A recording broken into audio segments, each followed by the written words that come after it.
Okay, very good evening, everyone. I'm welcoming you from Singapore. So very excited to learn that some of you are in Bhutan, and of course, most of you are in our home country, Myanmar.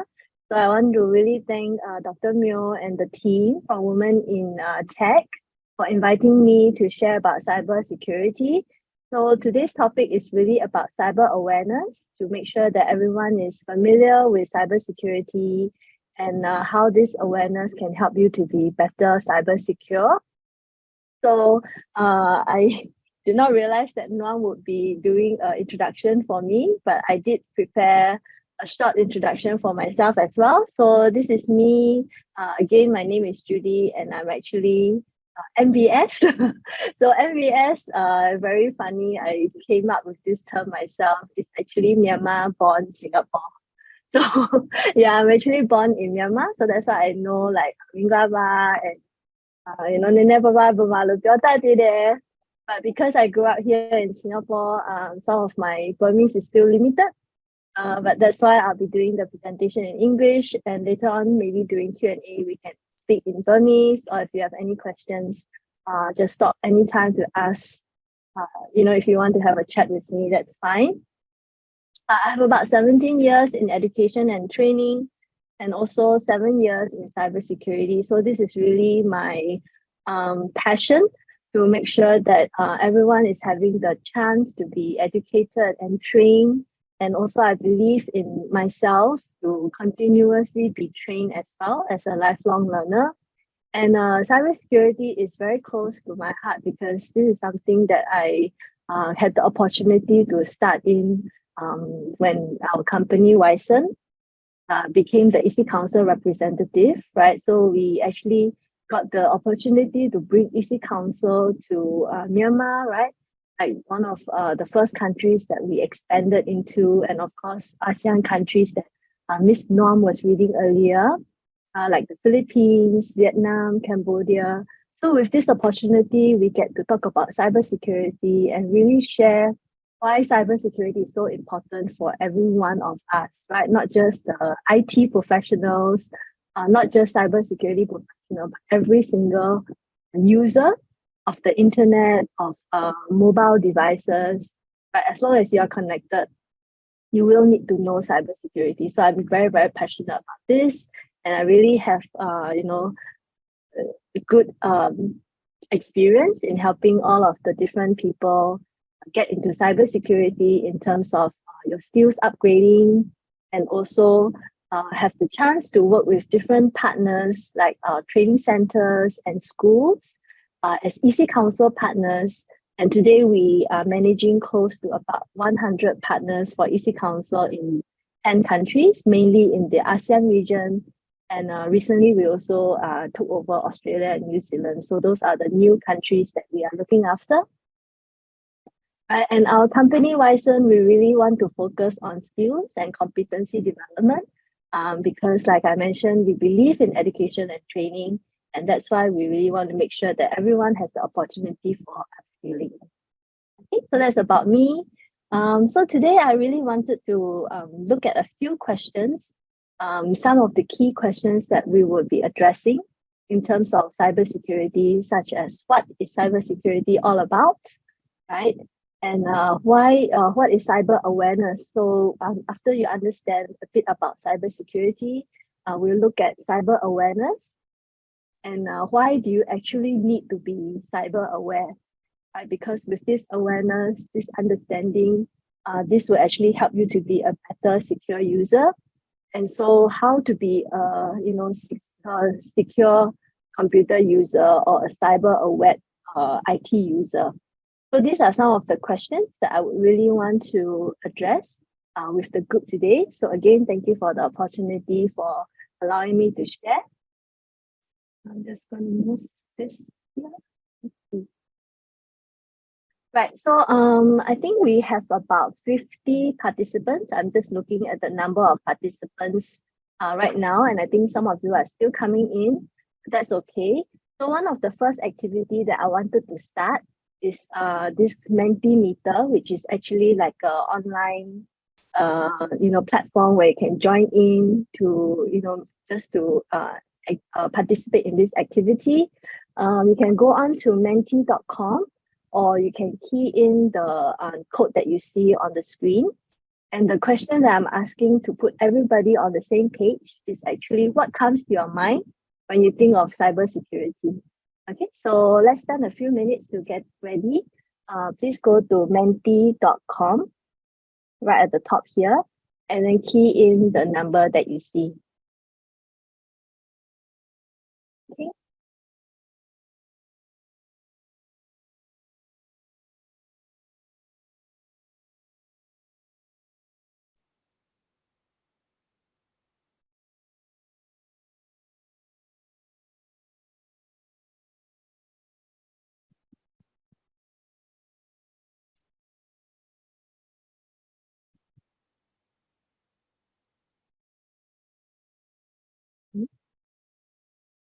Okay, so yeah, I'm seeing all the responses coming in. The first one that I see, very big word right there: privacy, safety, security.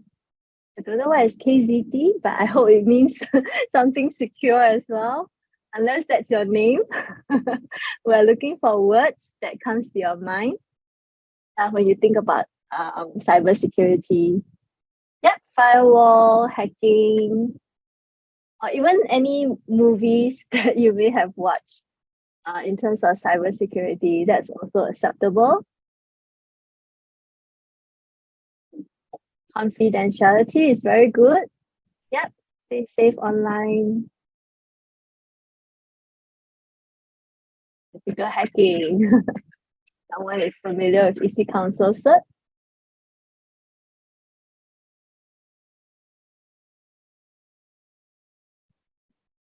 Some kind of protection is also correct.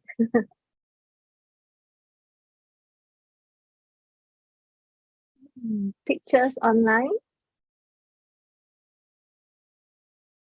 Yep, if we look at the small corner on the right hand side, we have 22 participants. So let's wait for a few more to join us.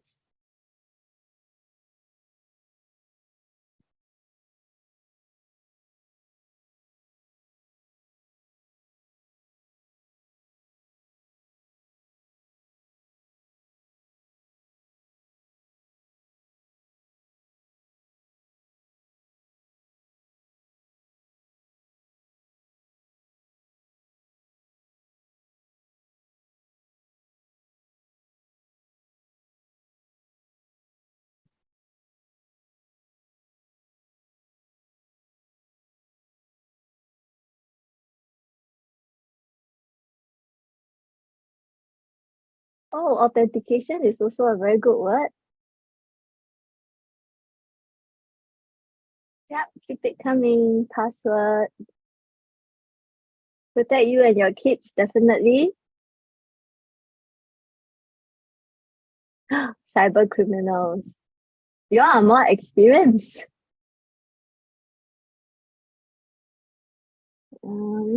Check the chat group also. Menti.com. Thank you.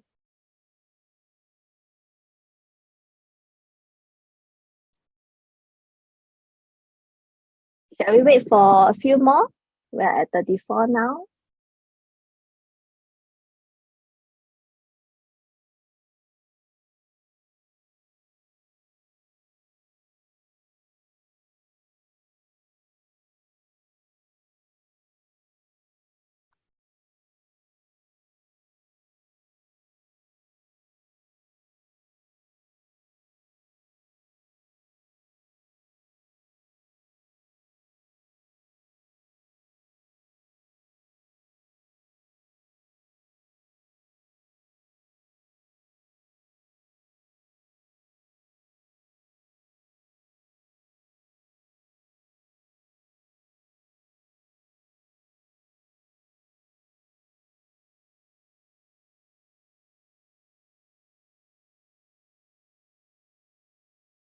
Okay, so these are all very good words.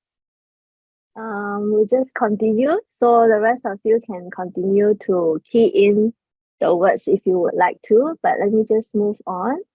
So thank you for the rest that participated. I think these are all the words that we're looking for, especially when we're talking about cybersecurity. Let me continue the slide. Okay. So for definition wise, the dictionary answer, right, for cybersecurity is actually the practice of protecting critical systems, right, such as the computers, critical infrastructures, and sensitive information from digital attacks, right? Sensitive information, we are referring to information which is actually processed data, right? Data on its own is just information, but then once it starts to convey a specific meaning and is of a substantial value, then it becomes a valuable data, right? So data to one person can just be information to another person, right? These are all interchangeable terms. The good example that we can refer to is similar to music or noise, right? So some people prefer a different type of music, like maybe rock or punk or even K-pop, right? The very latest kind of music. But it could be noise to someone that prefers just classical music or just instrumental music, right? So this is the type of comparison if we want to compare information versus data. So when we look at personal data, we want to think about why personal data is important. That's why the cyber attackers would want to, steal the personal data, right?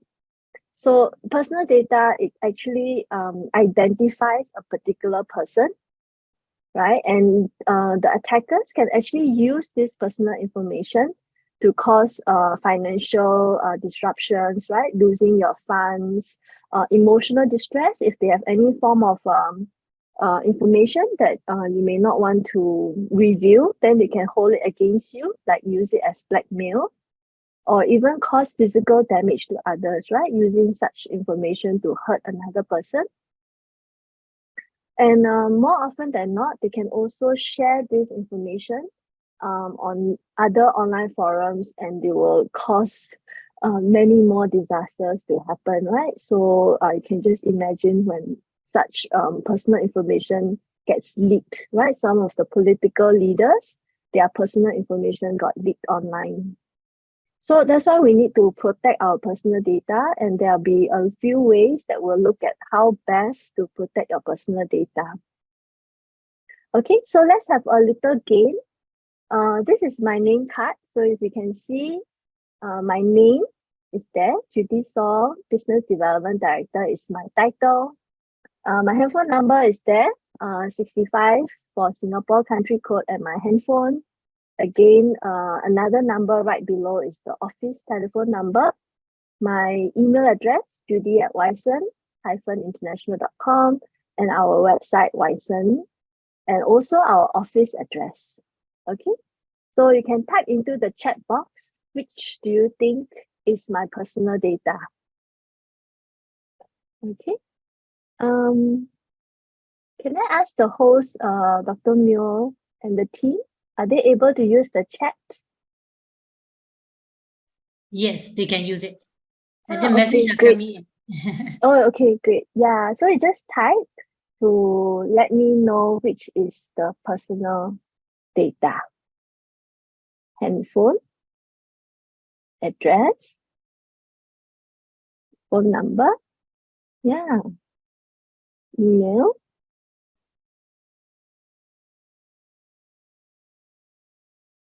Okay, good. So keep it coming. Actually, all of these are public information. So it's a trick question because it's not a personal data. It's just information. But because it's on a name card and I'm giving it out publicly, right? So it becomes public information.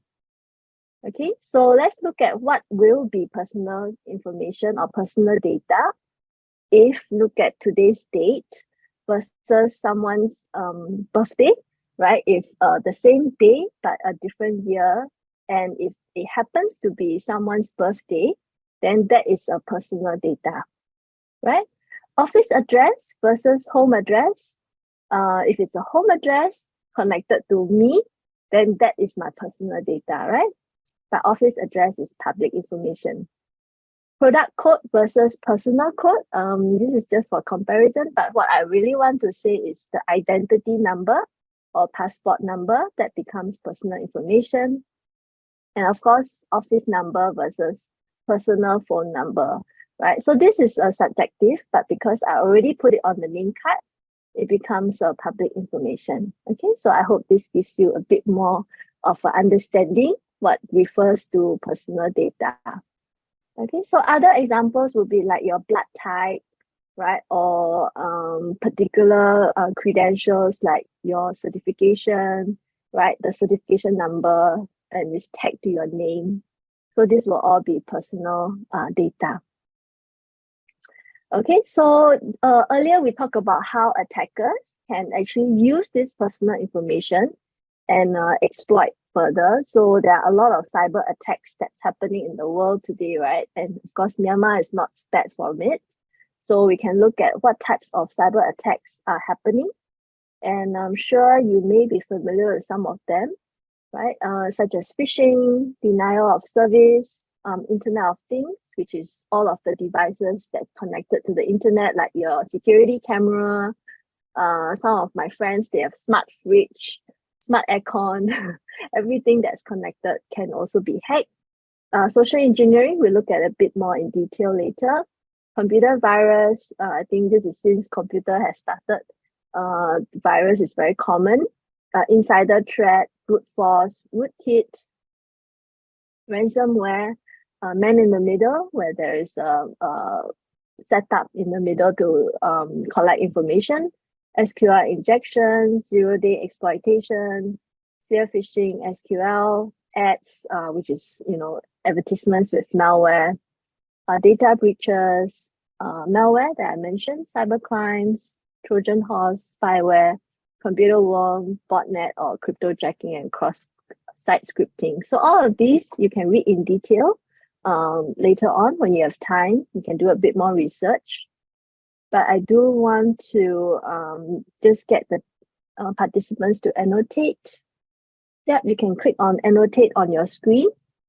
You have the screen now, just to put a symbol or a tick, or you can circle to let me know which one are the ones that you have heard of. Okay. So annotate is this button with the pencil just beside your remote control. Yep. The mail is so fast. Okay, that's great. Good to see everyone participating. Yes, can participate, annotate, right? Okay, I think they can. Yes.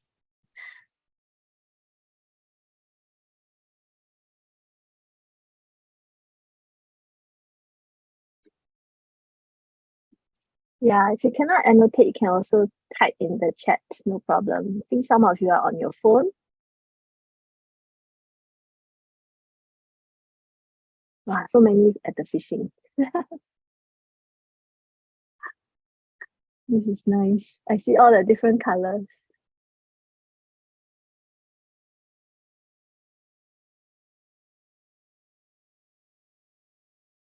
Yeah, so these are all the common ones. But let's look at the most common. Wait, let me clear. Okay, I'm going to clear the annotations. All right. So most common cyber attacks today are actually this one, phishing, right? So some of you circled phishing, that's correct. And of course, social engineering. Okay. So let's look at phishing and how it actually works. I'll share my video. Let me know if you can hear the audio, okay?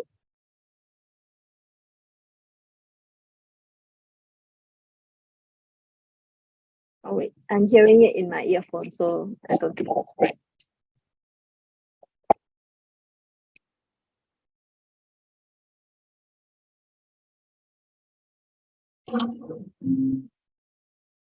Phishing is a method of trying to gather personal information using deceptive emails and websites. Stay tuned for what you need to know about this increasingly sophisticated form of cyber attack.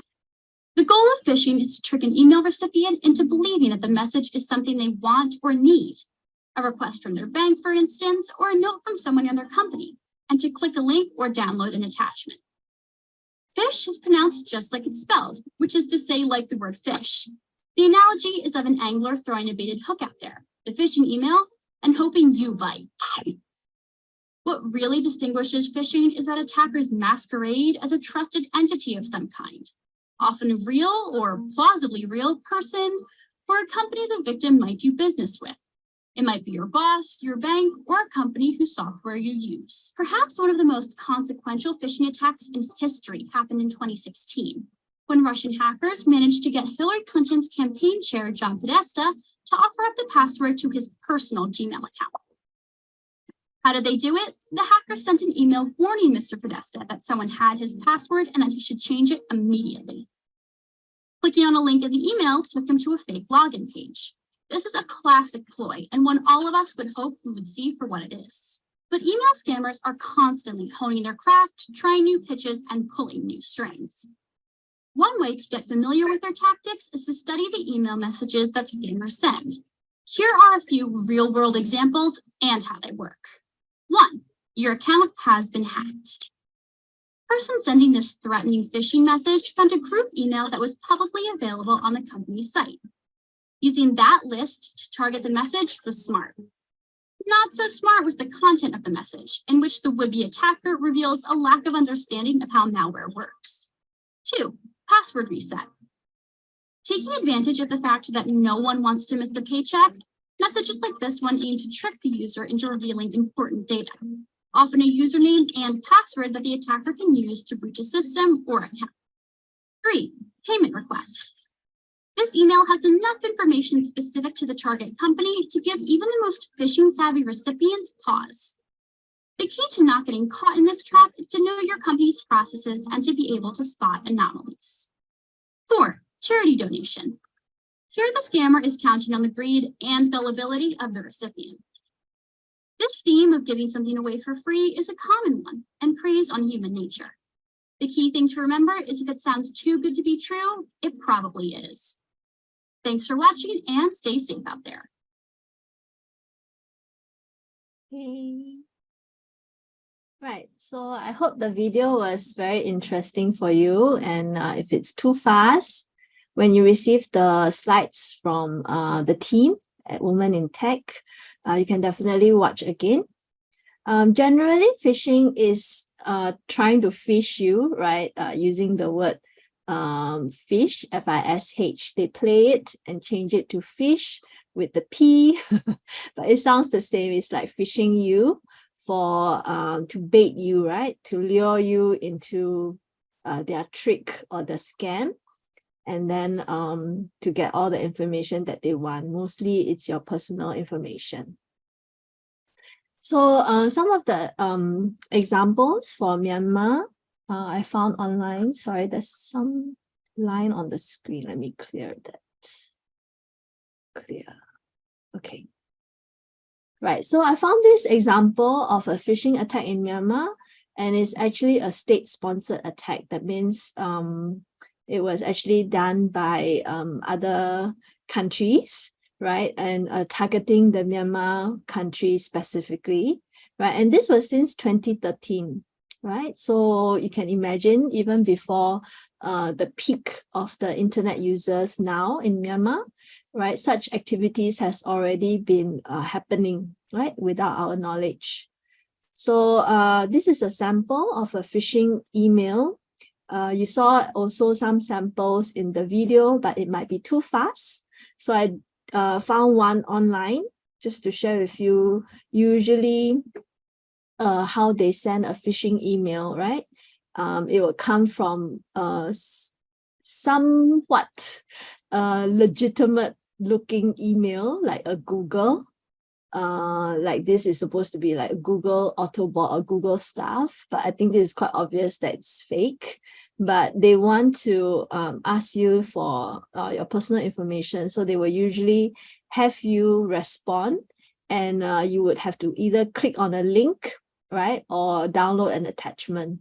So this is just a sample, but I have a small activity for everyone again. I hope you don't mind that my talk is quite busy for the participants. I have a lot of activities to make sure that everyone is engaged. Although I cannot see you, I hope you are participating.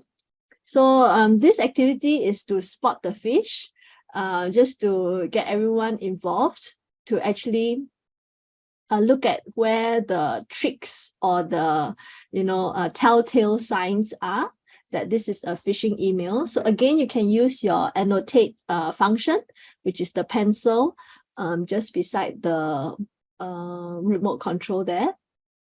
And then you can circle or draw lines to show me where you think are signs that this is a phishing email. Okay, let me do the first one to show you. Yes, 06699 is quite obvious.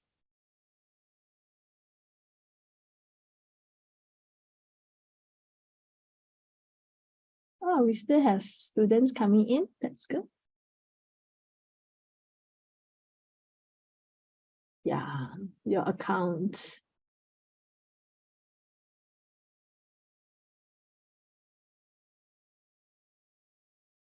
That's right. Oh, I see some in the chat also. Okay. Okay, that's right. Citibank.com. Okay, let me clear that. Right, so the answers to review would actually be here. So let me just clear the drawings. Okay, so let's look at the answers review. The first one is, of course, the email. If you look at Citibank's or the actual Citibank's website, is citi.com. For the global, they are using Citigroup. Okay, but there is no citibank.com. So it's always good to do a check, right? If you receive any bank's email, to make sure that they are actually using their corporate email address. And yeah, they usually will not put alerts at citibank.com, right? And actually the first key telltale sign is that they will not email you if such a issue arises, right? And there's no security alert with the number code there. And also there is no salutation. That means they didn't say like, dear Judy, right? Or dear Dr. Mio. And also they mentioned that you actually requested for this security alert. So if you did not request this security alert, then that is your first red flag, right? The alarm should go off that I didn't call Citibank, so why are they emailing me? Right? And of course, again, very strangely, they put a code there, so the whole email does not make sense. And there is always a hyperlink asking you to log in, to review your credentials. So it may be a fake website at the back end trying to capture all of your login details.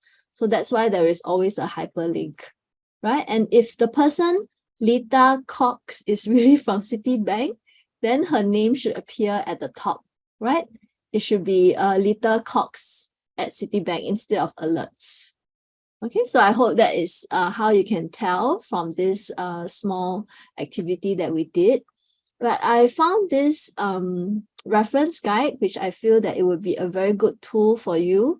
So there are 7 ways to actually recognize a phishing email, right? First of all, legitimate companies, that means actual proper companies, they will not request sensitive information via email. So that's why I say the first time that you see an email from a bank, it should already be a red flag for you, because they will not send you an email for such an important matter. They will actually post a letter, or they will call you on the phone, right? And they will also address you by your name. So you can see there is a blank space here, so there's no name. in this email that they have sent out because they are sending to so many people. They're just trying to see who will click on their email, right? And they will have proper domain emails. So like I said, it should be litacox@citibank.com. Right? And they will know how to spell. So I think earlier someone already spotted there is a strange type of typing error here. And they will not force you to their website. So naturally, if you have any issue, you will already be on their website. You don't need an email guiding you to go to their website with a hyperlink. Okay, so that's what it means. And they will not send unsolicited attachments. So usually there will be an attachment in some of the phishing email, but for this example, there is no attachment. But I've seen a phishing email where they have an attachment like click to see my holiday photos. You know, if they know that, for example, Dr. Myo just came back from Bhutan, and then she has Bhutan photos to share with everybody. Someone might try to pretend to be Dr. Myo to send to the team, and then ask them to click on the attachment to look at her holiday photos, but actually it's a malware or a virus that's already embedded within the attachment. Okay, so be very careful before you click on any links or attachments. Okay, and usually they will have a legitimate URL. So that's why I said you need to check, is it really citibank.com or is it just citi.com?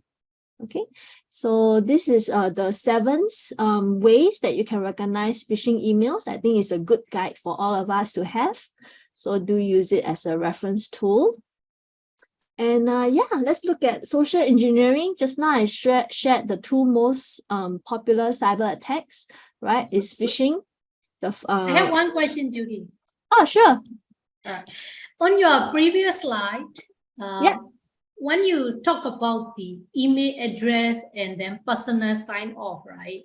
Sometimes I do receive the email from the legitimate organization where they use like no reply at something.com, right? Organization. Yeah. But when they sign off, they do use their name. Yeah, that's right. So I think this might not be able to check out as a phishing, right? It depends. Some of them, they really pretend to be like a system email, so there's no actual person signing off. Some they pretend to be really a staff member working in the company. So it's always good to check, or even if you think it's an email from your colleague or your friend, before you click on the link or the attachment, you should always, call and check. So recently, even within my company, a few of us received an email from our boss.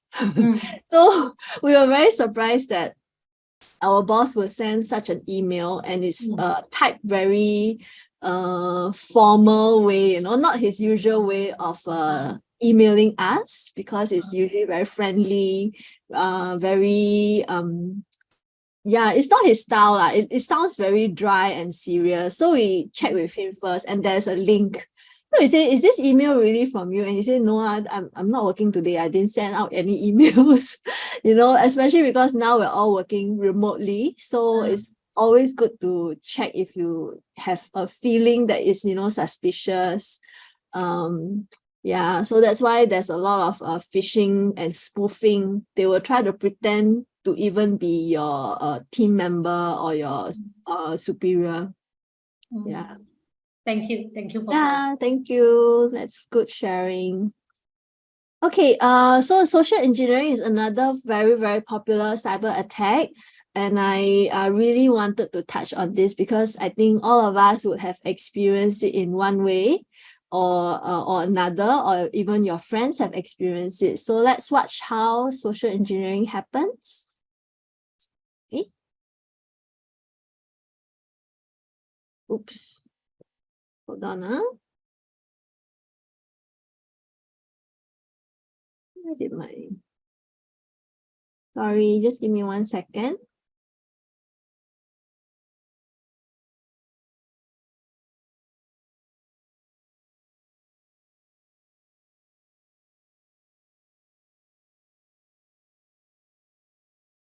Okay. They're going to have to be using social engineering. Right. Are you able to They're hear? going to have to be using social engineering, which is essentially hacking without any code. They just use a phone and an internet connection. You want to do a sample of phishing call? What's phishing? Phishing is voice solicitation. And basically what you do is you use the phone to extract information or data points that can be used in a later attack. Let's do it. Who are you going to call? Maybe I'll call your cell phone. Okay, wait. I think there's no video. So you're still looking at me. So sorry. Share screen. Okay. It's a prettier girl. Let me replay here. Okay. They're going to have to be using social engineering, which is essentially hacking without any code. They just use a phone and an internet connection. You want to do a sample of phishing call? What's phishing? Phishing is voice solicitation. And basically what you do is you use the phone to extract information or data points that can be used in a later attack. Let's do it. Who are you going to call? Maybe I'll call your cell phone provider and see if I can get them to give me your email address. I bet they're good. I bet they have my back. But yeah, go for it. I'm going to spoof from your number, so it's going to look like it's calling from you. Okay. Hi, I'm so sorry. Can you hear me okay? My baby, I'm sorry. my husband's like, we're about to apply for a loan and we just had a baby and he's like, get this done by today. So I'm so sorry. I can't call you back. Log into our account for uses information and I can't remember what email address we used to log the account. The baby's crying and can you help me? Awesome. In just 30 seconds, Gmail.com. Jessica gets access to my personal email address. I needed to add our daughter on our account so she could call in and make changes. How would I need to go about doing that? You would have to send me a secure PIN through a text message. Yeah, well, the thing is, I don't think I'll be able to receive a text message if I'm on the phone. Oh, I'm not on there either. So I thought when we got married, he added me to the account. Jess uses my girlfriend's name and a fake social security number 5127. to set up her own personal access to my account. Wait, I'm sorry. So there's no password on my account right now. Can I set that up? She even gets the support person to change my password. Thank you so much for your help today. So she just basically blocked me out of my own account. I'll get her fed after this. All right. Thank you.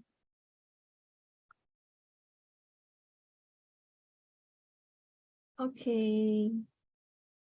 So please don't learn from the video, although it looks like it's very easy to do, but definitely social engineering is very, very common.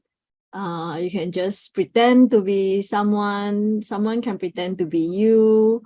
I keep using Dr. Mio as an example, but someone can just pretend to be Dr. Mio's team member or family member and say that she's traveling and that's why we need to get into her email to get sensitive information. Please help to change the password. So these are all how social engineering works, and it's usually to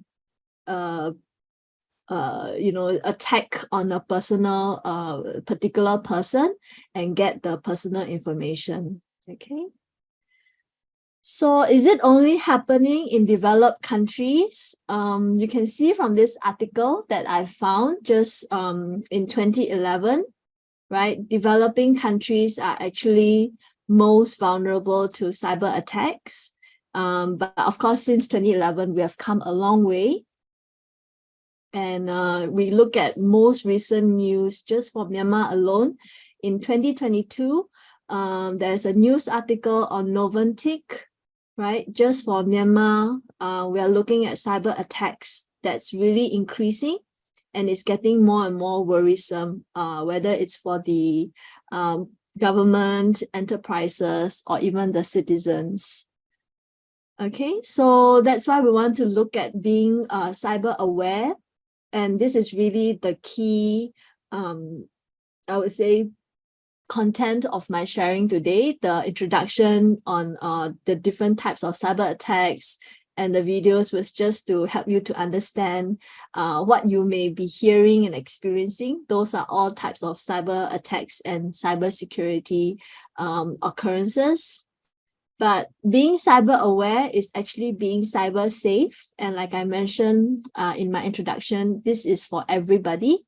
As long as you are connected to the internet, you're using a smartphone, you're on social media, right? You are in a virtual world, you need to be cyber safe, okay? Because there is no safe device, or the only way that you can be safe is if you unplug, right? Maybe you are remotely in Bhutan without any internet, then maybe you are completely cyber safe. But otherwise, as long as you're connected, we hope that every user would try to be cyber aware so that you can also be cyber safe. So there are a few key tips. We'll go through some of the good tips for you to follow today, and I hope that you can bring it away as a good advice for you to practice. But really want to encourage you to look at your passwords and privacy settings, and then also what you download, right? Because a lot of apps, or even some of the files you would like to download and keep it in your phone, or even some images that you find online, right? So be very, very careful where you are downloading from. And also be careful with your online social life. We'll look at social media and social accounts in details later. But this is a very, very, I would say, quite, what's the word that I'm looking for? Harmful, right? And yeah, something that we want to warn all of the social media account holders, right? Because it's quite a dangerous place to be. And now that we are all able to shop online, I know some of my friends in Myanmar are even doing this quite heavily. So we also want to encourage you to shop safely, making sure that you know how to look at websites that are secure before you key in your credit card information. And you know, don't save your credit card information on the websites easily. You want it to be convenient, but with that, you will have a bit of a cyber risk. So we always encourage you to do that. And importantly, for your online social media account or live, like I mentioned here, please think before you post, because whatever you put on the internet is permanent. It will never be able to be removed. Even if you delete it, there will be a digital footprint. Okay, so do think carefully the impact of your posts. Okay, continue here.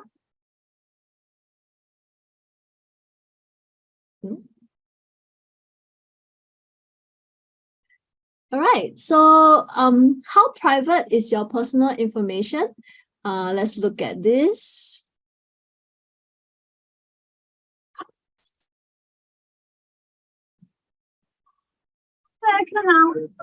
What's the name? Joel. What's the name? Alex. Alex. There you go, Johnny. If you like our Facebook page, we give you a free hot drink and a free play stream. We have a deal like the Damien. We have a deal like the Damien. Standard charge. Hi there, can I help? Yeah, just liked your Facebook page. Okay, I'll search Facebook. I'm searching Google. Phone numbers. I've got his email address. Okay, Carly, are you ready for the information on Damien? Yep, ma'am. Mother's maiden name is Yvonne Swin. Carly, don't forget those blue scarves. Her name? Nicholas. Nicholas. His date of birth, 7th May. He lives at 38A. Just be a couple of seconds.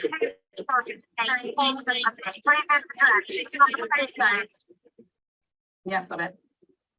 Damien is 26 and a fitness instructor. Brody goes to UCL. Martin went to South Thames College. Assistant psychologist at Great Ormond Street.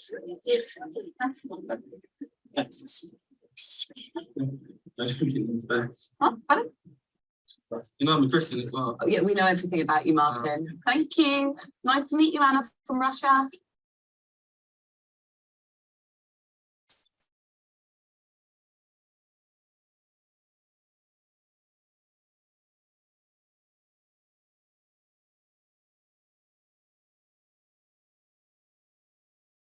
Okay, so were you able to watch the video?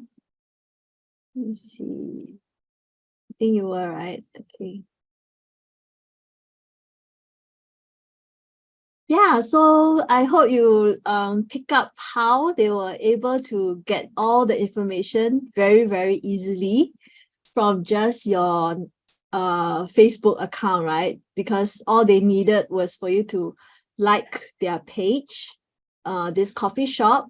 As long as you go and like their page, they are able to link you to your account, and then from your account they can get all of the information, your full name, of course, your age, where you went to school, even your mom's maiden name, right? And also I think some guys religion, all these are personal information that we discussed earlier.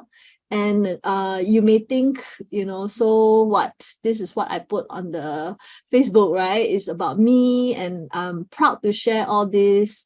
But if it's a bad person, they can use this against you. Remember, it's always about exploiting, which is always to use it for their benefit and to put you at a disadvantage, right? And if you have some sensitive information, or they are using you to get to other people or even your company, then there is a greater risk. Okay, so I hope that helps you to open your eyes and your minds a bit more. All right, so let's go again to menti.com and answer this question. Why do you need to be cyber aware? From all of our activity and the information that I've shared with you in the previous sections. So please go again to menti.com and use the same code.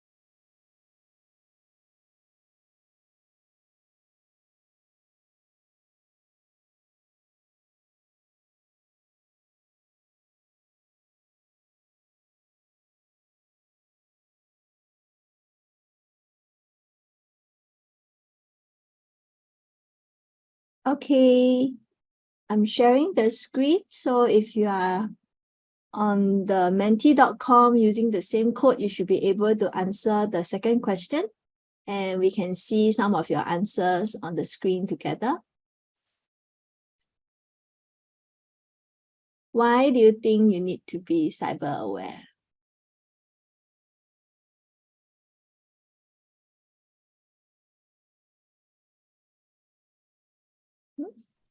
Can see the answers? Press enter. Okay.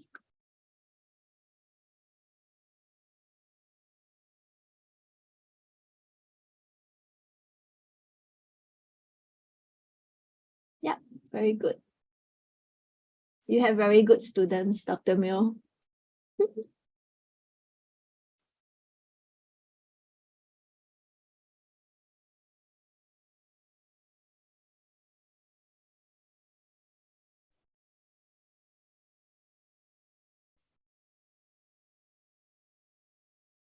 I like private, to stay private.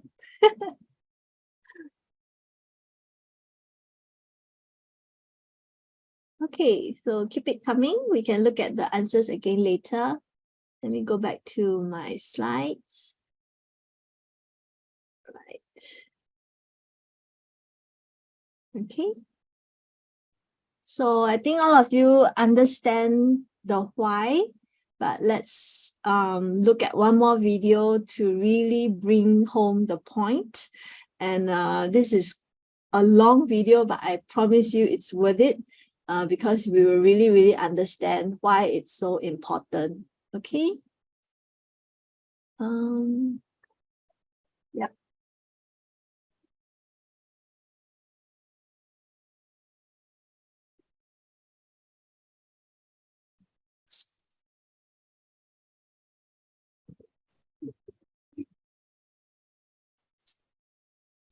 Yeah, I know we have to do anyway. Right, so I've got a bunch of project managers, a few marketing managers, and one account director. And my network is growing like crazy. Sorry, I think I closed the video. Let me just play one more time. We are still seeing the video. Oh, okay. Oh, so it's only my face. Okay, sorry. Was it here? Okay. You okay?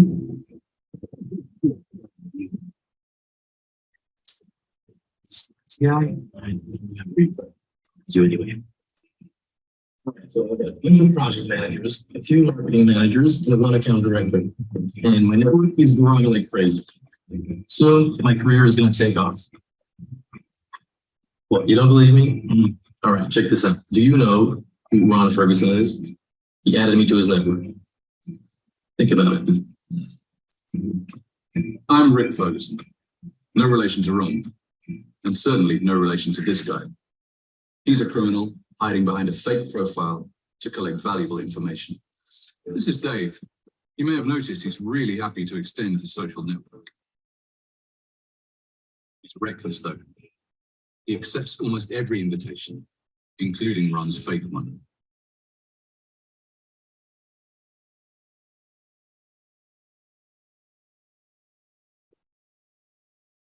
Now, this is pretty basic stuff. Anyone can do it. Ron's looking through Dave's posts, comments, and photos. You can see where he went to school and who with, who he socializes with, what he does in his free time, even what projects he's working on. Dave's profile is an open book. Ron can see whatever he needs and use it to his advantage.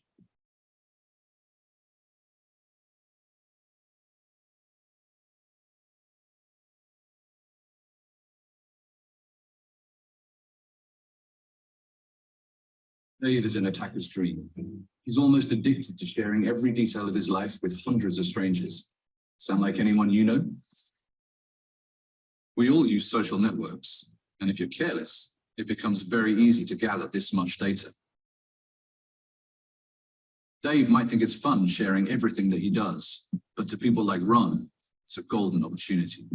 They take advantage of your oversharing. All you know is they have access to your entire life.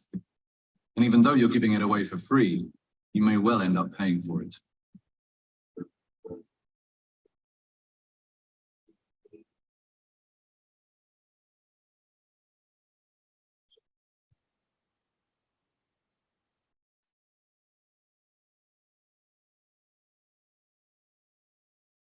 Ron gathers intelligence on an organization through its employees and uses it to his advantage. Right now, he's writing an email to Dave's boss with a very interesting proposition. A simple online search has also turned up documents which reveal exactly which version of Office software the target organization is using. Embedding malicious code in his fake spreadsheet is the work of seconds. In fact, there's an app for that.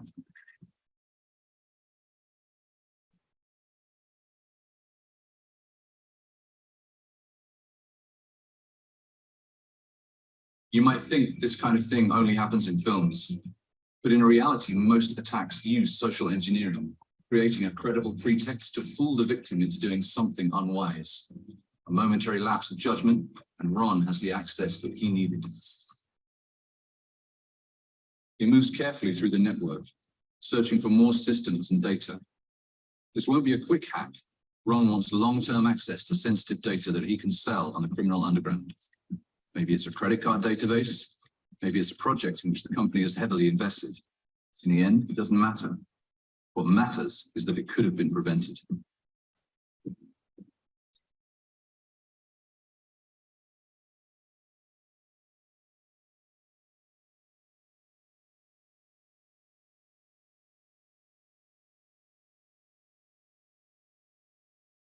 Unfortunately for Dave, the investigation discovered his social media posts and followed the trail of evidence that led to the breach.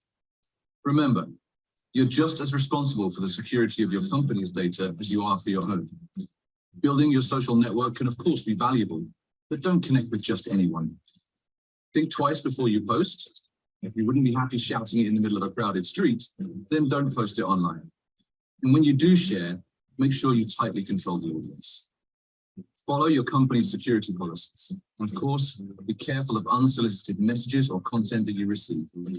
Most important of all, just use your head. Don't be a Dave. I'm Rick Ferguson from Trend Micro. Thanks for watching. Okay, so I hope you enjoyed that video and definitely pick up a few good tips. Tip number 1, don't be a Dave. So remember, use your head, right? I think we all know what he did wrong, posting about his company's meetings, documents, and then especially on his table, when he took that very, very important photo for the attacker, his user's ID and password was just at the desktop, right? So that's already the first wrong, to put your passwords on a post-it notepad and just leave it at the computer or your desk. And then after that, he took a photo and then he put it on social media. And of course, that's how the attacker got all to his access. So I really, really hope you found this video helpful to understand some of the points that I was sharing, and you can use it as a reference. Okay. This reminds me of an accident about almost more than 10 years ago in Singapore. One of my colleagues was kicked out from the company because he shared the office desk on the social media. Oh no! He just posted really the happened? working environment, you see. It's nothing, even the password, nothing yet, but it's just a office environment, and then there's a security leakage. So, yeah, he was terminated from the office immediately. It was more than 10 years ago. It's very But I sensitive. feel that it is harder to control your personal information nowadays because, you know, without posting on social media, it is hard for you to make your awareness, your existence. So that is a balance I think we need to strike out these days. Yeah, so that's why the cyber safe hygiene practices, which we will discuss later, right? It will definitely help you, because even if you're not active on social media, some of the things that you do, right, you will still leave a digital trail, like you leave, you know, breadcrumbs for the mice to pick up. So it's the same. The attackers can use all this trail to form a big picture. Like you see in the video, they have everything on the wall, you know, like Dr. Mio likes this, she always go to this website, you know, and then her credit card information is safe there, or she used a Google Drive, you know, so they'll put everything together and then they will just find a way to exploit your information. So got to be very, very careful. So every time you do something, maybe you try to always remember, should I be doing this first? You know, just like you cross the road, you will look left, look right, look left again, then you cross. So on the internet, it's the same. You just, you know, take a moment before you do something, because it's so convenient and so fast, right? Because everybody is using a very powerful smartphone, so we can get information so quick. So now it's about ourselves. We need to take a moment, not be so fast on the internet. Okay. Yes. But good, I can't believe even 10 years ago, there's already such thing that happened. So people don't change. It's the habits. That's why we need to keep reminding everyone. Oh, sorry, that was repeated. Okay, let me go to the next page. Okay, so I thought we can have a break because I've been talking for a while, but if you need to go to the toilet or you want to get yourself a coffee or tea, we can have about 3 to 5 minutes, if that's okay, Dr. Mio, and then we can get everyone back. Or if you want to have a short discussion this time around, that's also fine with me. But I put it into my presentation so that those who need to take at least, bio break, they can go. You don't have to be stuck to your chair for so long. Is that okay? Okay, so let me continue. Right, if you are back, I'm just going to continue. If not, it's okay. This is being recorded, so you can just watch back later. Okay, welcome back to those who are back. So we're going to move into the next section now. It's really to focus on being cyber secure or cyber safe. And I'm just going to share some of the practical tips after you have watched all of the videos and the discussions and activities that we have about cyber threats and the risks. We want to move into practical applications. Okay.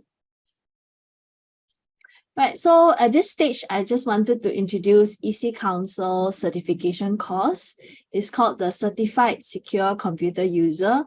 It's one of our very first essential or the basic foundation course that we encourage all IT users to start with, right? So it's really an introductory course to cybersecurity, and also for day-to-day IT users, right? That it's like myself, like all of us here.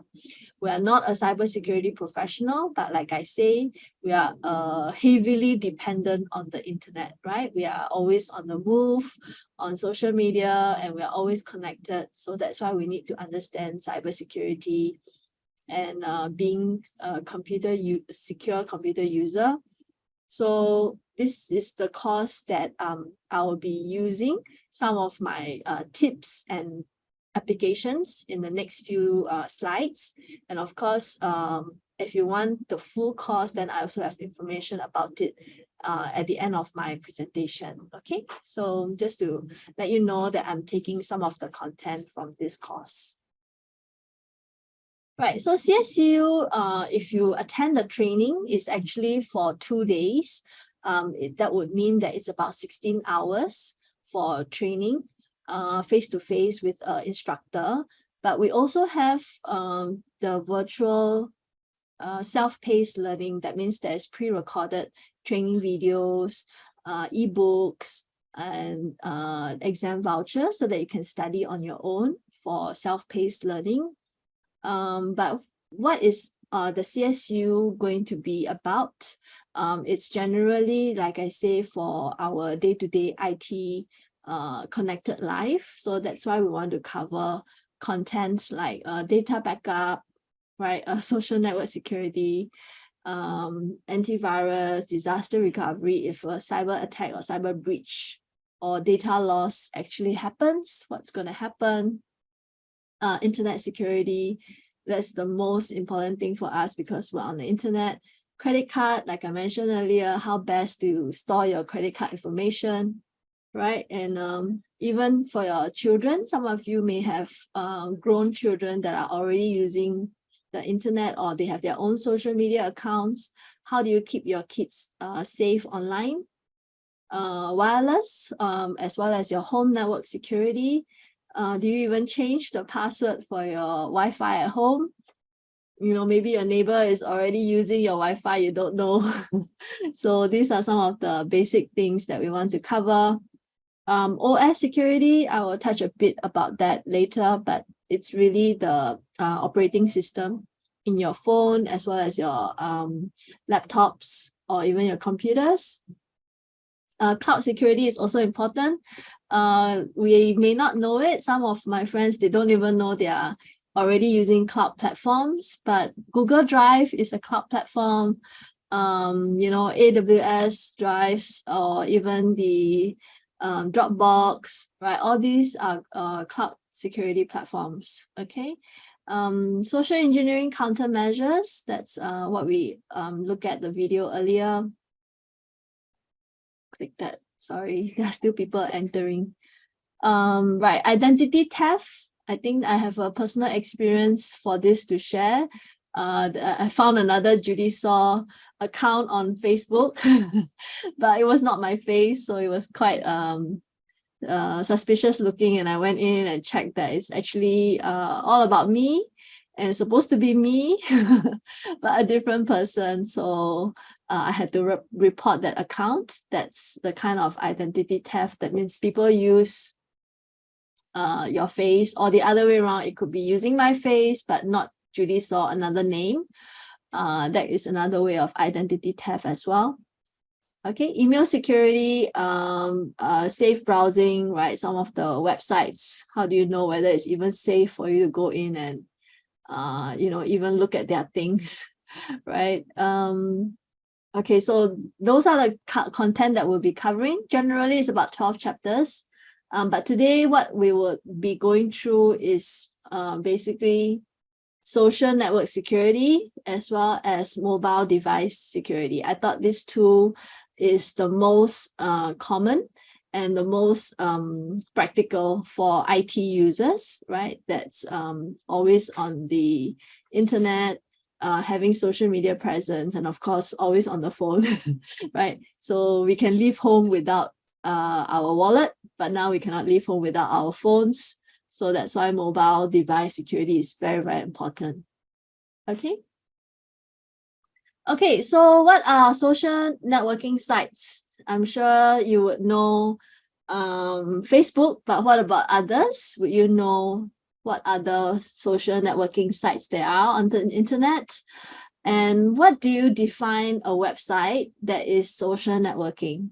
Okay, as long as the website allows different users from different regions, right? That means different countries to connect with each other, share information, and have a chat. That would be a social networking website. Okay, so please remember that definition. And now I would like to see some examples of a social networking website that you are familiar with. So if you are back from your break, you can type in the chat box some of the examples of social networking websites that you know.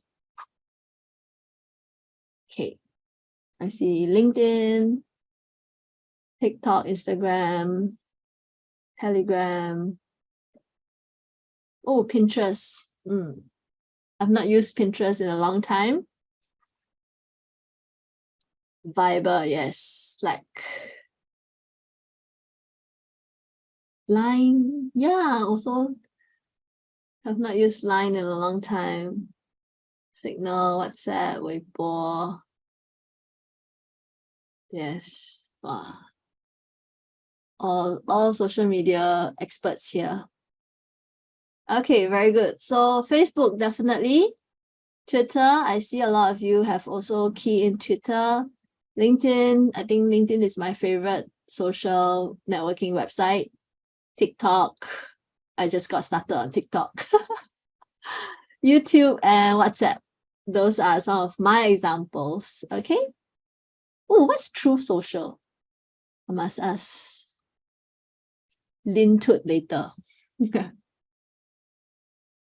Okay, so most popular social networking websites, just in California, you can look at the number of users. Of course, Facebook being the most popular, there are about 3 billion users. Okay, and YouTube, still very popular even after all these years, almost 2.2 billion users.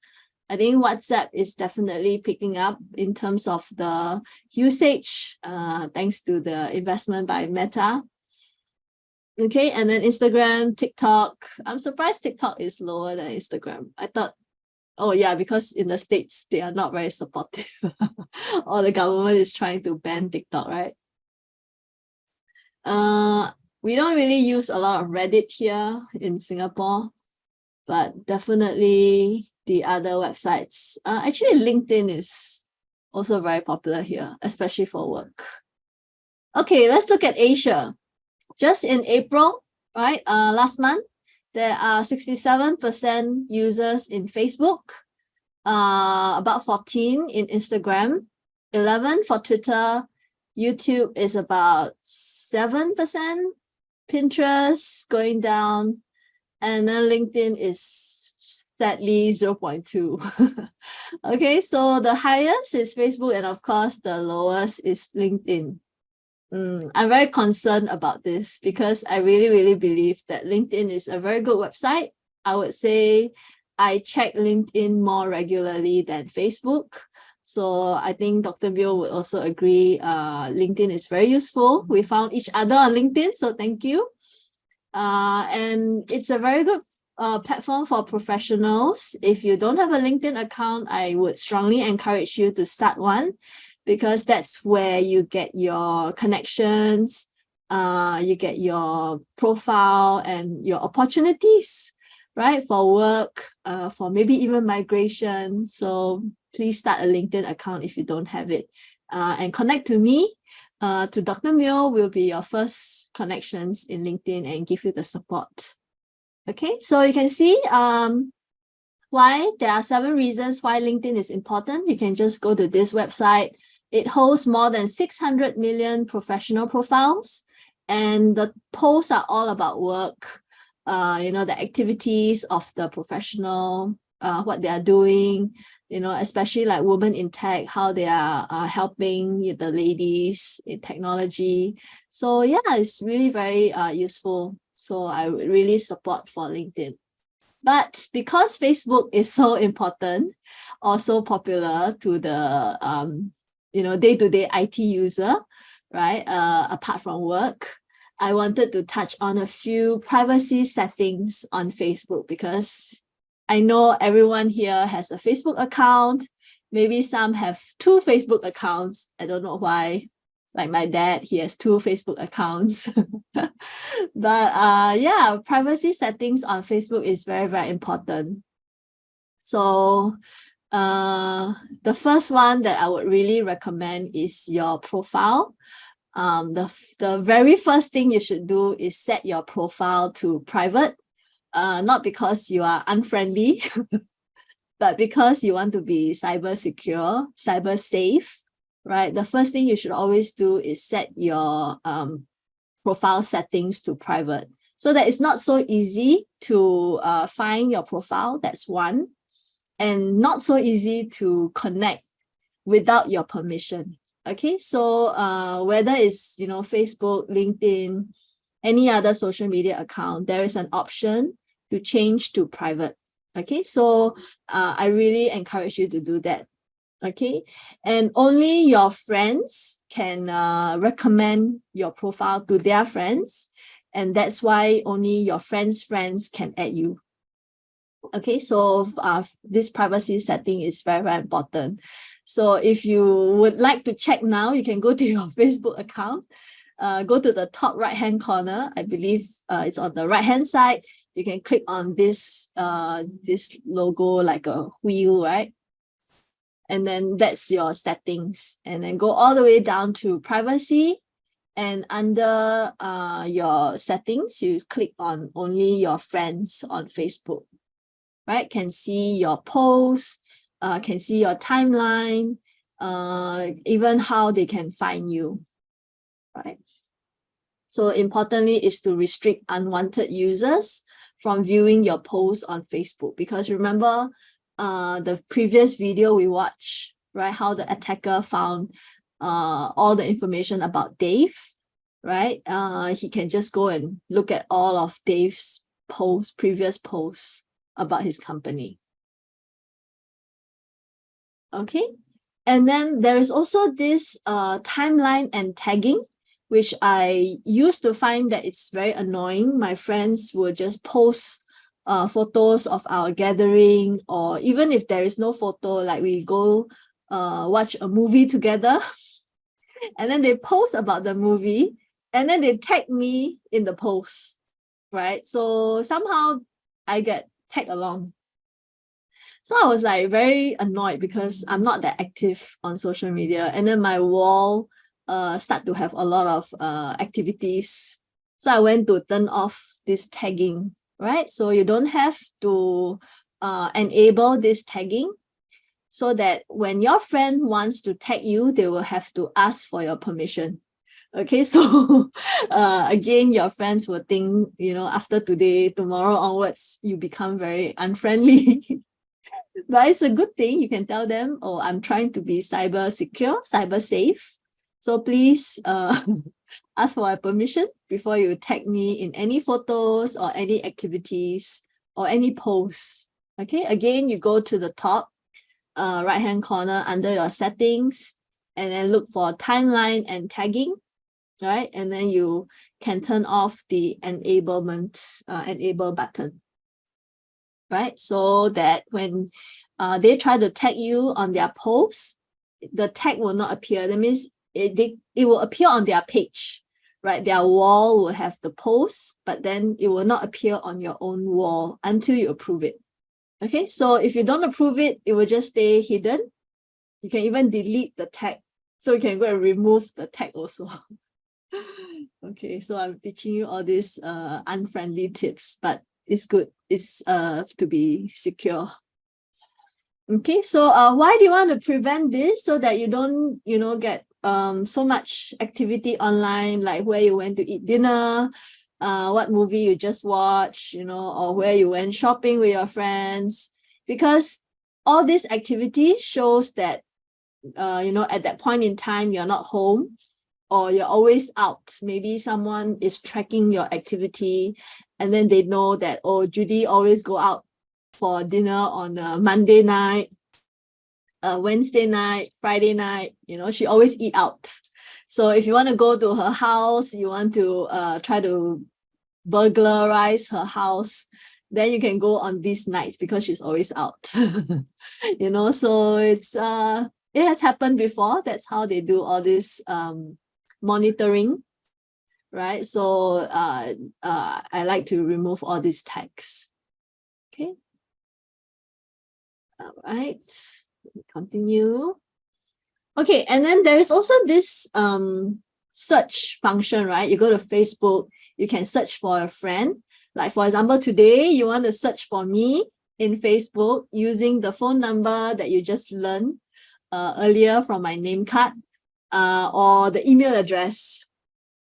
You can search for Judy Saw using my email address. Okay, so unfortunately you cannot find me because I've turned it off, and I encourage you to do the same. Okay, because someone that just knows your email address can try to find you on Facebook and try to connect with you, and then also share your email to other people without your permission, and they can try to add you on Facebook also.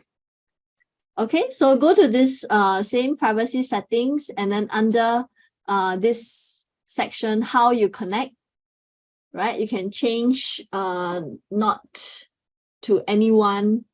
You change it to only friends. Okay, only friends can look you up using the email address provided. Or if you want to be a bit more friendly, you can open the circle to one more, which is friends of friends, but you don't know your friends, right? So I didn't select that. Okay. Yeah. This is really up to you. I usually just leave it as friends. Okay. So other security tips on Facebook, you would want to like I say, the top number one thing you should do is to change your profile setting to privacy to protect your identity. And then I would say the second thing is, before you add a friend, think about who the person really is. It's not important to have many friends, right? If you have 500 friends on Facebook, but only 100 is very close to you, the rest of the 400 is not important, so you don't have to add them. Okay, so later you can even do housekeeping. You can log into your friends, go to your network, and delete friends. Unfriend your Facebook friend because maybe you don't really know them, and they connected with you not for pure nice reason. You don't know what they are thinking or who they are pretending to be. So the video that we watched just now, Dave was very excited about a character, Ron Ferguson. I think maybe he really wanted to be friends with Ron, but that's not even the real Ron, right? So it's a fake account. So there are also articles today that shows that there are a lot of bots, which is fake social media accounts that companies or syndicates or cyber criminal organizations, they set up fake accounts just to try to connect with people, and try to do all these cyber activities. Okay, so think carefully about who you are connecting with. Oops. Okay, so my mouse is moving without me. And so you can also limit who gets access. So that's why you should only select friends who gets access to your page, your photo album, your timeline, or even your personal information on your social media account, right? Like your birthday. Okay. And then if you can have if you have people that you're not comfortable, you can actually limit partial access. And also enable access to information only when necessary. Okay, so these are some very useful security tips. It says Facebook, but I believe it applies to all social media accounts. So even your Instagram, your LinkedIn, right? So you can do the same settings. Yeah. Anybody asking a question?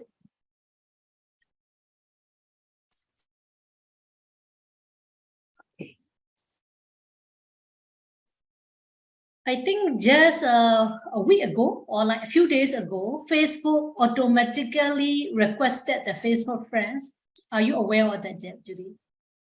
Automatically request Facebook friends. Yeah, basically, if you go, Facebook usually show you the suggested friends, right? Oh, yes. Interact you. Then if you happen to look into that friend's, that person profile, you didn't request it, but Facebook automatically sent out the request. Oh, no. It was just a few days ago. And then the other person will just think that you are requesting. So that person accept it. Wow. And then you got shocked when you see that, this person accepted your friend's request. Yeah, that what happened. I think just a few days ago. It's very dangerous. Yeah.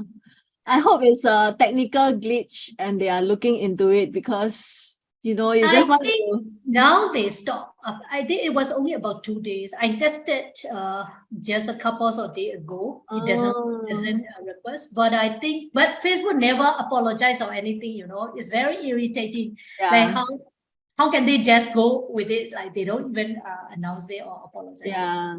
They must be trying some beta tests and then see the reaction, but they will never apologize because it's too dangerous now. Yeah, but at least on LinkedIn, if you look at someone's profile, you can see who has been, looking at your profile. So I think that is for professional networking. Yeah, it's good. Okay, so the other segment that I wanted to really go into is mobile device, right? Because like I say, we are all using one phone at least. I know some people have 2 or 3 phones, and the phones are all smartphones, right? It's no longer the old days where it's just a Nokia or a Sony Ericsson call phone. Oh, I'm showing my age. But I think everybody is using at least Apple or a Samsung phone. So that's why mobile device security is something that's very close to our heart. So I wanted to share that. Right, so securing mobile devices really to help you to understand the risk for your mobile device or smartphones. Okay, and then what type of risk that you can be exposed to, and how to follow some simple secure procedures, just like Facebook privacy settings. Okay, let's have another activity. Let's guess how many mobile phone users in the world today. Okay, so I did this research and then I was quite intrigued by it. So please type your answer into the chat box. We have about 8 billion people, right? The population in the world today. So you can guess how many mobile users out of 8 billion.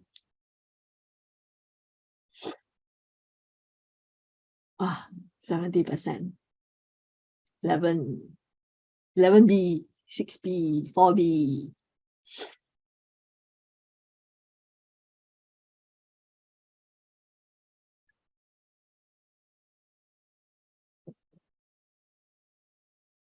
I think those who guess 11B is 2 phones.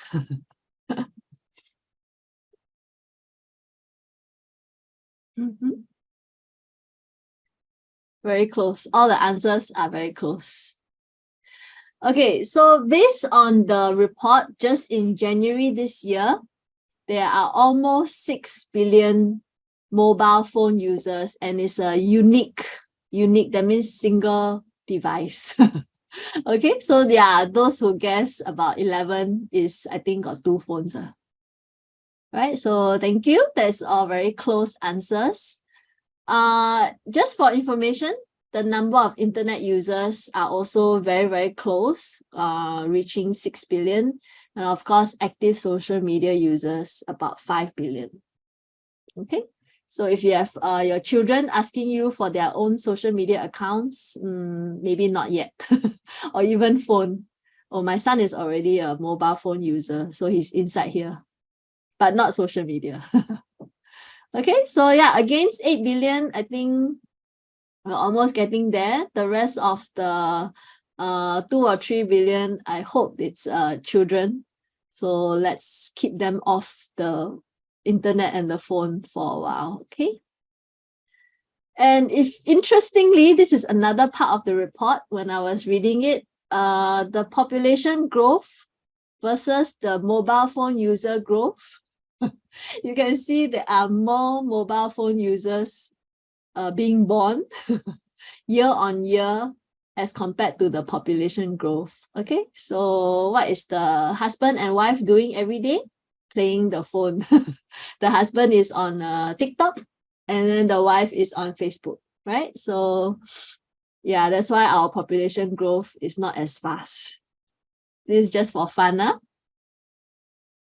Okay, so why is mobile device security important? Let's look at some of the key risks. Okay, so first of all, mobile security refers to, again, securing your data, which is, remember, we look at the very first slide, which is information that has a value and a meaning to it.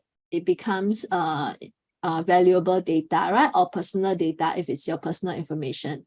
So these are all stored in your mobile devices, right? Such as your smartphone or tablets. And that's why we need to secure them. Okay, so if you lose it, of course, there's a greater risk. And then there is unauthorized access, especially if you don't put any password or any form of encryption for your device. Okay, and then sometimes even if you don't lose it, people will try to steal it because they want to access what is in your phone. Again, if we look at Dave, the video that we watched about Dave, the hacker is actually trying to go into the company, right, the system, and look at this big project that they are working on. So Dave is just a Trojan horse, right, that they were using to enter the computer network of the company. So sometimes they will try to steal your device. So you be careful when you are like, maybe you go to Starbucks or you go to an internet cafe. Don't leave your, your phone unlocked or your laptop open without, locking it if you go to the toilet or you go and get yourself a coffee. I see a lot of it in Singapore because Singapore is generally very safe. So some people, they just walk away from their phones or the laptops, without even locking it. And then people can just look at the screen. So make it a habit. Always close the screen or lock your phone if you are leaving it on the table. Okay. Okay, and then now a lot of the smartphones have a Smart Pay app, which is a mobile wallet. I'm not sure if it's popular in Myanmar, but I know now Myanmar also have mobile payments. So maybe this is something that is becoming popular. So if you start to install Apple Pay or Samsung Wallet in your phone, then the risk is even more. Okay, so there is greater risk. And yeah, so let's watch one more video about how hackers can actually drain your bank account just using one of these mobile payment apps. So this is going to be what's going to happen here. We'll try again. Many people use their phones to pay for their transport. whether they're tapping through at an underground turnstile or jumping on a bus. Making it even easier, phone giants like Apple, Google, and Samsung have made it possible to pay without having to unlock your digital wallet at all. You just tap and go. But that comes with some risks, as found by benevolent hacker Tim Unisoff. He's found a way to emulate a transport payment terminal and empty those mobile wallets. And that's exactly what he did with my iPhone and then a dummy Samsung device, showing how quick and easy it would be to pilfer someone's funds should they have their phone stolen. So we have Apple Pay with a default Visa card, and we have just a standard payment terminal that emulates to be a transport terminal for transport for London. That will allow payment on Visa card to go through.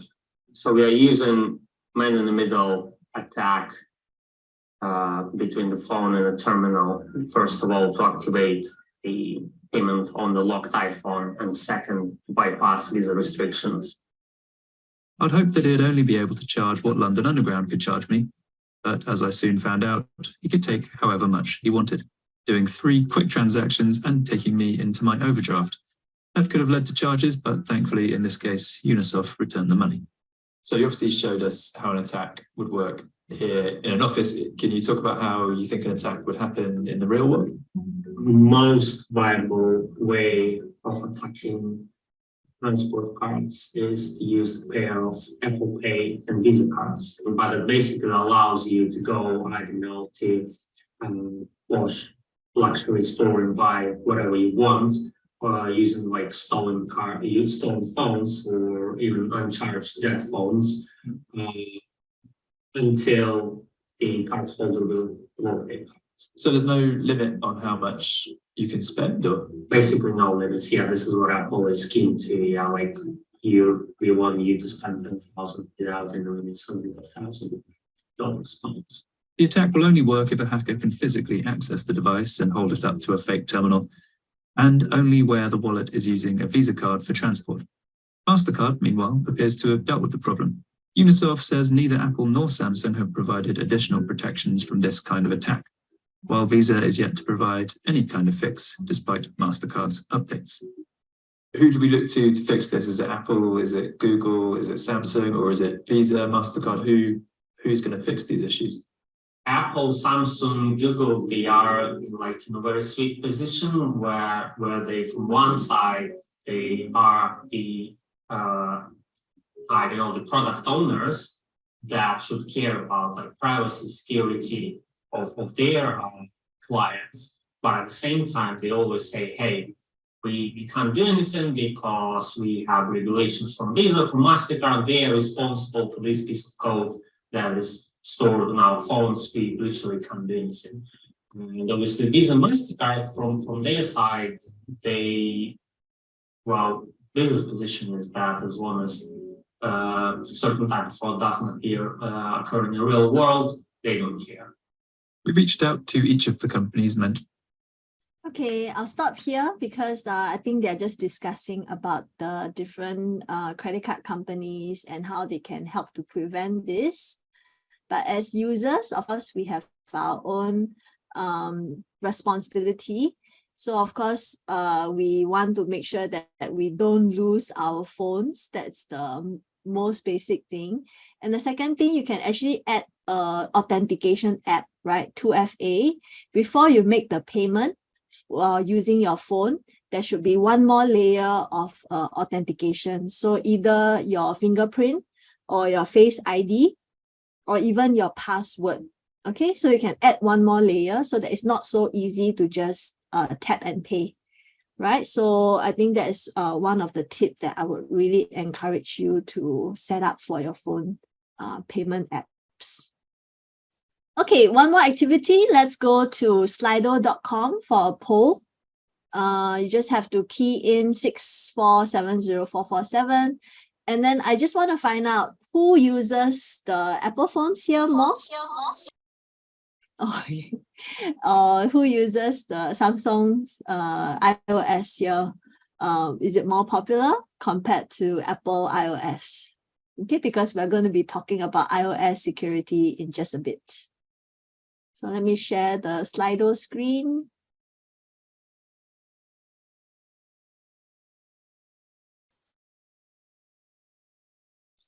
Video is here.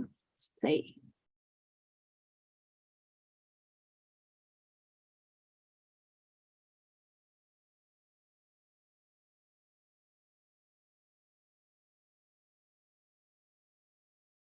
Okay, I can see one vote for Apple and one vote for Android.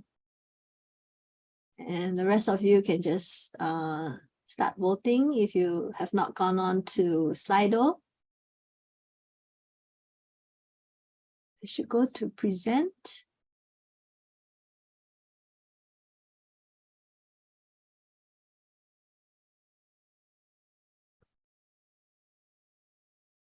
Yeah. Please go to slido.com with the same code here.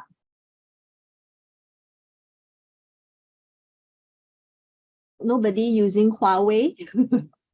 Wow, how many iOS is for Huawei?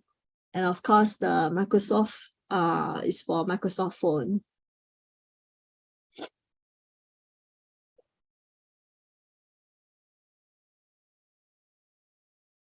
Oh, I'm actually over my presentation time, so please give me a few more minutes, just a few more slides, and I will finish.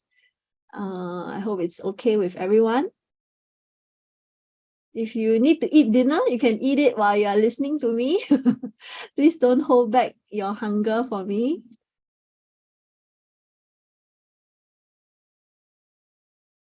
Okay, so I think Android has definitely won the race. You know, they have really improved on their phone usability, of course, the look and feel against Apple, right? Apple used to be very, very popular just a few years ago. And I have to confess that I recently just changed from Apple to Samsung because of the Fold. Don't know whether you can see the Fold phone here. Yeah, I'm using the Fold because I love the purple phone so much.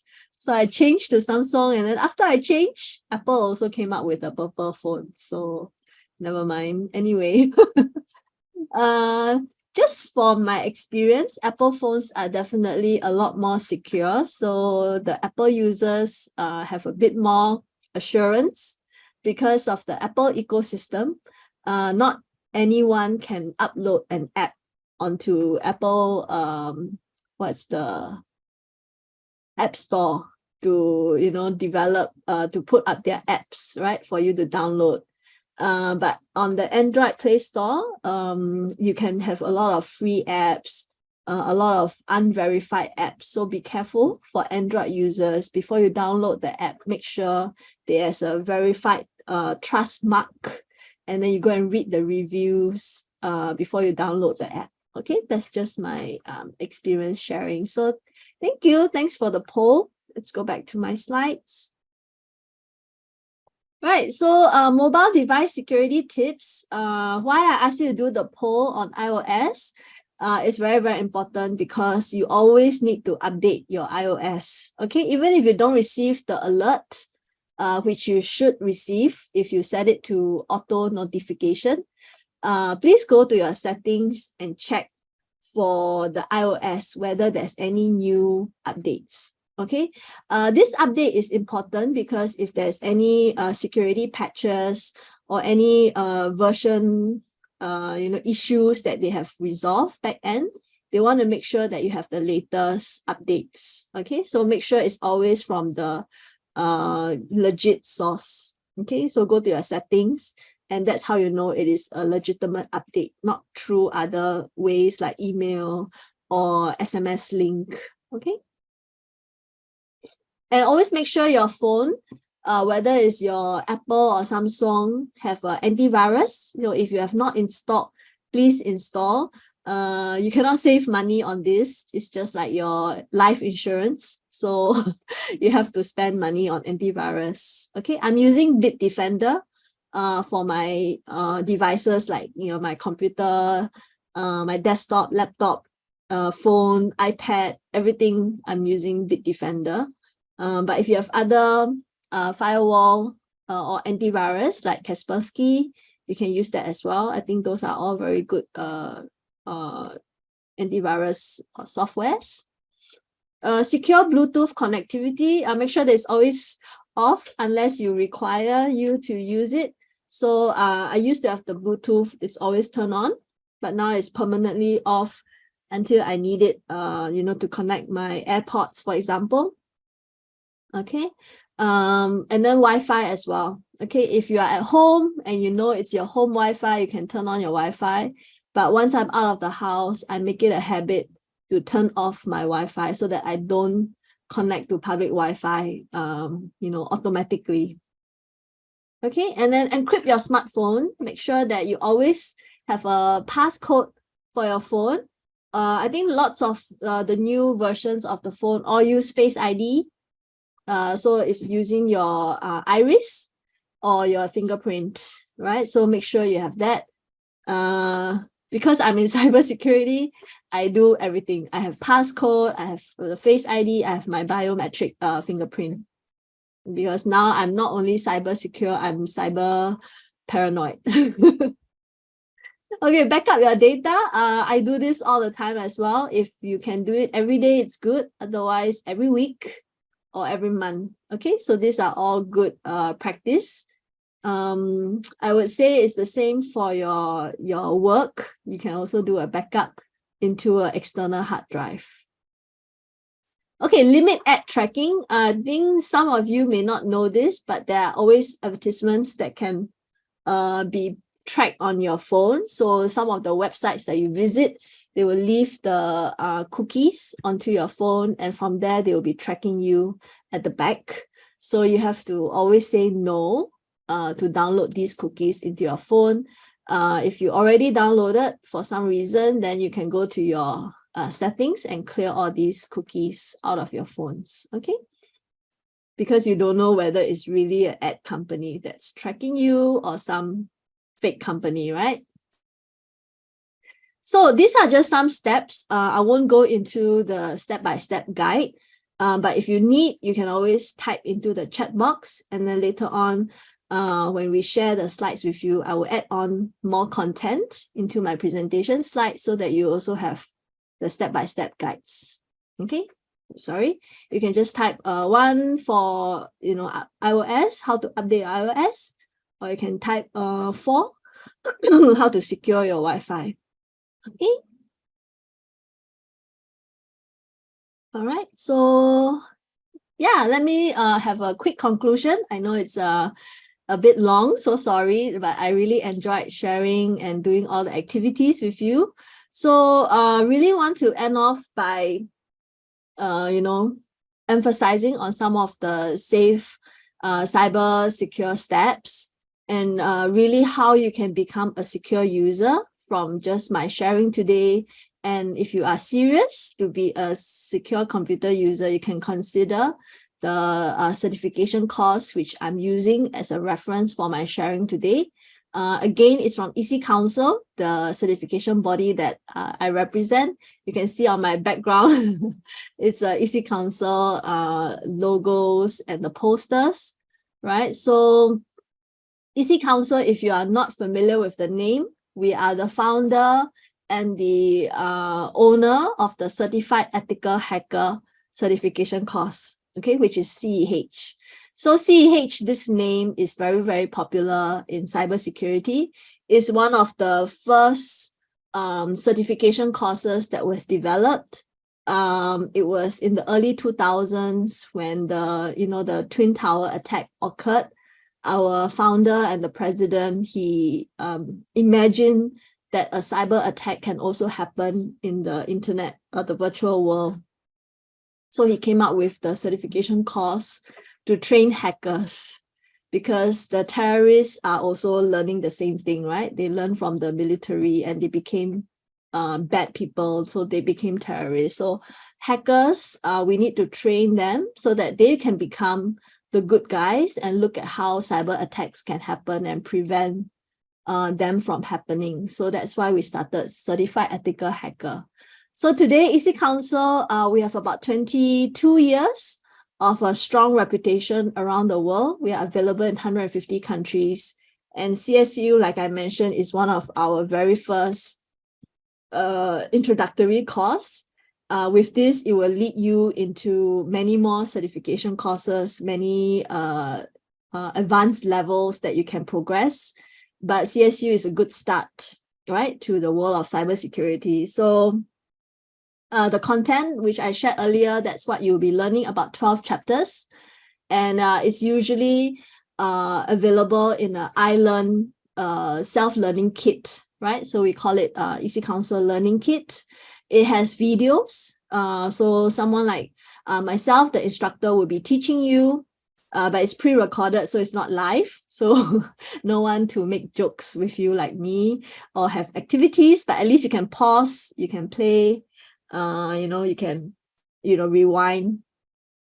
So the videos will be available for you for 1 year access, as well as the material, e-courseware, exam voucher, and of course, you will also get your certifications when you complete the course and when you pass the exam. So online is selling about 129.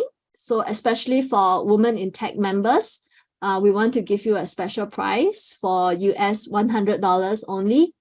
It will include all of the items that I mentioned to you. And then you can have full access and take the exam from wherever you are, whether you are in Bhutan, you're in Myanmar, you can take the exam online. It's very convenient and secure. Okay, so if you are interested, then you can scan the QR code. We are going to register your interest just to make sure we have a good number of members that may be interested to take up this course. And then if there are, even more numbers than expected, maybe we can even have a bigger discount. Okay, so please scan the QR code. It will bring you to my Google form. I've checked everything is secure. So if you don't see a Google form, please let me know. But it should go to the Google form and you can key in your full name, your email address, and your contact number so that we can communicate with you. All right. Let me see the chat group. 4, 6. Okay. I will just do a screenshot.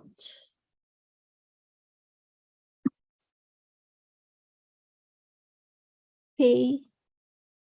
I'm just doing the screenshot of the numbers so that I know what additional guides to add into the presentation slides. Okay, there is also a link in the group chat. Thank you very much. Very efficient team members.